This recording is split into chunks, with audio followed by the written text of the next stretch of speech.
దాని గురించి? జగన్ బాబు బాగా చేస్తున్నాడు అయ్యా. పథకాలు కూడా బాగా ఇస్తున్నాడు జగన్ బాబు. మాకా 18,000 వస్తున్నాయి అయ్యా. ఇంకా పిల్లలకి ఇస్తున్నాడు, అమ్మఒడి ఇస్తున్నాడు. పిల్లలకి ముసలివాళ్ళకి అందరికీ ఇస్తున్నాడు. అయ్యి మన పింఛన్లు జగన్ బాబు ఇచ్చిన తర్వాత వాళ్ళందరూ బాగుపడుతున్నారు. టయానికి ఇంటికి వచ్చి వాలంటీర్లు వచ్చి ఇస్తున్నారు అయ్యా. బియ్యం అన్నీ ఇస్తున్నారు, మొత్తం సమస్తం అతని. పిల్లలకే బాగా చదువుతున్నారు ఇంగ్లీష్ మీడియం కూడా. ఇంగ్లీష్లో మాట్లాడుతున్నారు. మా ఇంటికాడ వెళ్తున్నారు అయ్యా, వాళ్ళు వెళ్తున్నారు పిల్లలు. ఇప్పుడు బాగుంది అయ్యా, అంతకుముందు కంటే కూడా. జగన్ బాబు వచ్చిన తర్వాత అందరికి అసలు మేలు చేస్తున్నాడు, అందరు బాగుపడుతున్నారు. జగన్ పాలన సూపర్ అన్న. ఇట్లాంటి సీఎం ఇంకెవరు రారు, ఇంక దొరకడు కూడా. జగన్ అన్న నెంబర్ 1, అన్నీ బాగా చేస్తున్నాడు. ప్రభుత్వ పథకాలు కూడా అన్నీ బాగానే ఇస్తున్నాడు. నెక్స్ట్ సీఎం కూడా ఆయనే వస్తాడు. మరి ప్రతిపక్షం పథకాలు పేదల దాకా చేరట్లేదు అంటున్నారు. వాళ్ళు అంటారన్న, వాళ్ళకి కావాల్సింది ఏంది? జగన్ని బ్యాడ్ చేయడం. జగన్ అన్నీ బాగా చేస్తున్నాడు. మా ఇంట్లో అయితే అందరికీ అందుతున్నాయి, మాకే కాదు పేదలందరికీ బాగా చేస్తున్నాడు. అంటే మళ్ళీ ఆ పార్టీ ఈ పార్టీ ఏమైనా చూస్తున్నారా? అదేమన్నా ఉందా పథకాలు అందడంలో? పథకాలు అన్నీ బాగా చేస్తున్నాడు కన్నా ఇంకా అవసరం లేదు. ఇక జగన్ సీఎం. ఇంకా అది నేను జగన్ ఫ్యాన్స్, మా ఇంట్లో కూడా జగన్ ఫ్యాన్స్ అంతే. అది ఇది మాత్రం స్కోలింగ్ వెయ్యి, ఎవరికి భయపడే పని లేదు, ఎవరికి భయపడాల్సిన పని లేదు. ఎవరినైతే జగన్ అన్న మాకు తోడు ఉంటాడు అంతే. జగన్ మాట్లాడితే కరెక్ట్గా మాట్లాడతాడు, చేయాలనుకున్న పని చేస్తాడు. దమ్మున్న లీడర్ అన్న జగన్ అంటే. ప్రతి పేదవాళ్ళందరికీ బాగానే చేస్తున్నాడు. అది జగన్ బాబే రావాలి మాకు అంతే. పాలన ఎలా ఉంది? బాగానే ఉందండి, అంతా బాగానే ఉంది. పిల్లలు అంతా పోషణకర్త బాగానే ఉంది, ఆయన బాగానే చేస్తున్నారు. బాగానే ఉంది మాకు, అన్నీ బాగానే ఉండయి. ఇంటికి రావాల్సిన అన్నీ వస్తున్నాయి బాగానే. ఇంగ్లీష్ మీడియం పెట్టారు కదా, అది ఎలా ఉంది? బాగానే ఉందండి, అవి కూడాను పిల్లలు ఇంగ్లీష్లో మాట్లాడుతున్నారు. బాగానే ఉంది.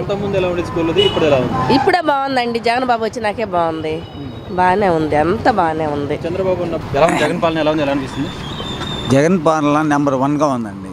ఎందుకంటే ఈ కొత్త పథకాలు ఇంతవరకు ఎవరు కూడా పెట్టలా, ఏ రాష్ట్రంలో కూడా లేవు. అంటే ఒక పార్టీ తరపున నేను మాట్లాడతలేదు, పథకాల గురించి ఆయన పెట్టినటువంటి సంక్షేమ గురించి మాట్లాడుతున్నాను. ఇప్పుడు మెడిసిన్ కానీ పోతే చదువుకు కానీ ప్రాముఖ్యమైనది ఏంది? ముఖ్యంగా కావాల్సింది మనకి చదువు, మెడిసిన్.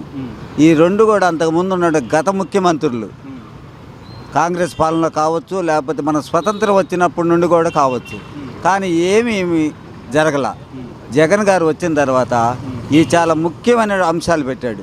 నిత్యావసరం పెరిగినాయా పెరగలేదా అనేది అది వేరే విషయం, అది సహజంగా అప్ అండ్ డౌన్ అవుతూ ఉంటాయి, దాని గురించి మనం పట్టించుకోవాల్సిన అవసరం లేదు. ఇంకొక విషయం ఇందులో ఏంటంటే, ఓటర్ ఎప్పుడైతే డబ్బులు తీసుకోకుండా ఓటు వేయగలుగుతాడో ఆ రోజున ఇంకా మార్పు వచ్చిద్ది. గట్టిగా అడగగలడు, మార్పు వచ్చిద్ది, 100% మార్పు వచ్చిద్ది. కానీ ఆ పని జరగదు,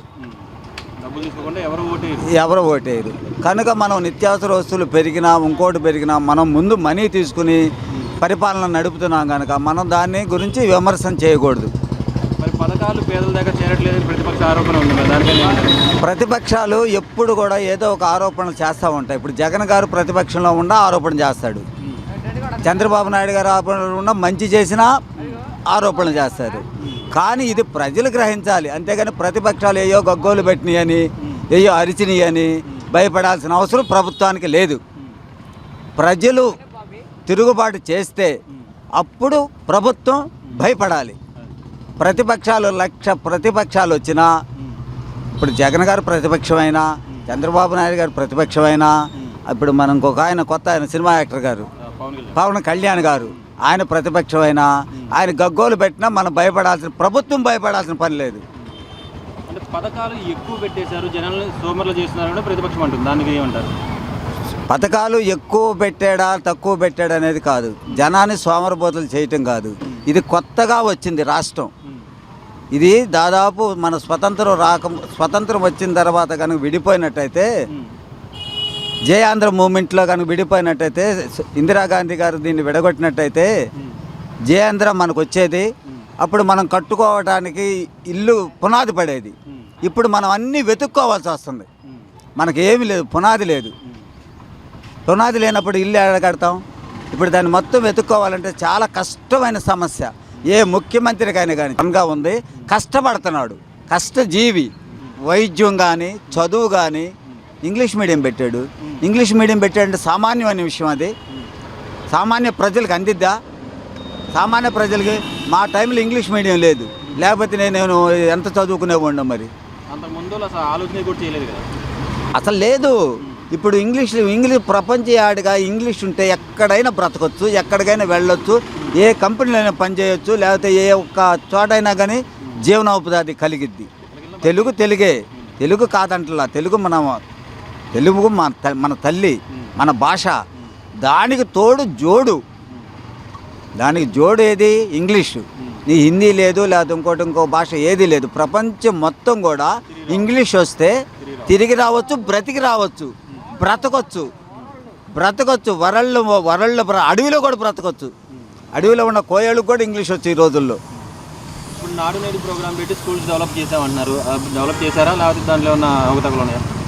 నాడు నేడు స్కూల్ పెట్టి అంతకు ముందున్న దానికంటే ప్రతి విషయంలో మెరుగండి. చంద్రబాబు నాయుడు గారంటే జగన్ గారు. ఎందుకంటే నేను సీఎం కావాలి, నేను చేస్తాను, నేను సీఎం కావాలి, నేను చేస్తానన్న ప్రతి మనిషి సీఎం అయిన తర్వాత మెరుగ్గా చేస్తాడు. ఇప్పుడు ఆటోమేటిక్ బాగుందన్న జగన్ పాలన. పథకాలు ఎలా ఉన్నాయి? అన్ని పథకాలు బాగున్నాయి. లేనాడికి అనేది అన్ని జరుగుతున్నాయి. పథకాలు పేదల వరకు చేరుతున్నాయా? చేరుతున్నాయి, చాలా వరకు చేరుతున్నాయి. మధ్య ప్రతిపక్షం ఏమంటుందంటే వాళ్ళకి ఇచ్చుకున్నారు, పేదలకు ఇవ్వట్లేదు అంటుంది. ఇస్తున్నారు. ప్రతిపక్షం అనేది కంపల్సరీ చెబుతారు అనుకో. పార్టీ అనేవి చూడటం ఏం లేదు. జగన్ పాలన ఎలా ఉంది? బాగుందా? బాగాలేదు? బాగుంది. పథకాలు ఎలా ఉన్నాయి? బాగుందన్న. పథకాలు పేదల వరకు చేరుతున్నాయా? జాగ్రత్తనే. మరి పరిస్థితి గురించి ఎలా ఉంది? జగన్ పాలన ఎలా అనిపిస్తుంది? మనం ఈ లోకంలో బతకటం దేనికోసం? బతకటం కోసమే కదా. అదే బతుకు కోసం కరోనా ప్రపంచం మొత్తం ఇబ్బంది పడ్డా జగన్ ఒక్కడే దాన్ని ఎదుర్కొన్నాడు. అర్థమైందా? ముందు అది మనం దానివల్లే ఆర్థిక మాన్యం లోపం వచ్చింది. కానీ జనాలు ఏంది, వాళ్ళు ఏదో చెప్పారు, రాశారు, అదే మాట్లాడుతున్నారు. అది మాట్లాడకూడదు. మనం బతకతుంది బతుకు ఈ లోకంలో బతకడం కోసం, ఈ తింటదైనా దేనికైనా. అలాంటప్పుడు మనం ఏంది, మనల్ని బతికించిన వాడినే చూడాలా. మనం బతికించకుండా వేరే రాష్ట్రంలో వెళ్ళి పారిపోయిన వాళ్ళ గురించి మనం మాట్లాడుకోకూడదు. పథకాల గురించి అంటే చెప్పలేం, ఎందుకంటే అందరికి వస్తున్నాయి, తీసుకున్నా కానీ ఏదో ఒకటి అంటూ ఉంటారు. అవి మనం పాలన గురించి కాదు. మనం ఒకటే మనం జాగ్రత్త బతికేవా ఈ లోకంలో. ఇప్పుడు మేము పని చేస్తున్నాం. ఇప్పుడు ఇది ఉంది, ఇది యాక్చువల్గా మేము 200 కొన్నా, 250కి అమ్ముతాం, 50 రూపాయలు వస్తాయి. ఇదే మొన్న గాలిపటాలు 500కి అమ్మారు. మేము 10కి అమ్మినా కానీ కొనలా, 20కి అమ్మినా కొన్నారు. అది అట్టానే ఉండేది. ఇప్పుడు నాకు 3 సంవత్సరాలు పడ్డాయి. మేము కొట్టు పెట్టుకుంటే డబ్బులు బ్యాంకులో వడ్డీ ఎక్కువ వేస్తున్నారు కదా. బ్యాంక్కి వెళ్ళాం, మాకు 0 ఫైనాన్స్లు ఇచ్చారు. 2 సార్లు తీసుకున్నాను, కట్టేశాను. ఇంకా తీసుకోవాలా అంటే ఇంకా అవసరం లేదు. అంటే ఆ కొట్టు అంతే రన్నింగ్ అవుతుంది.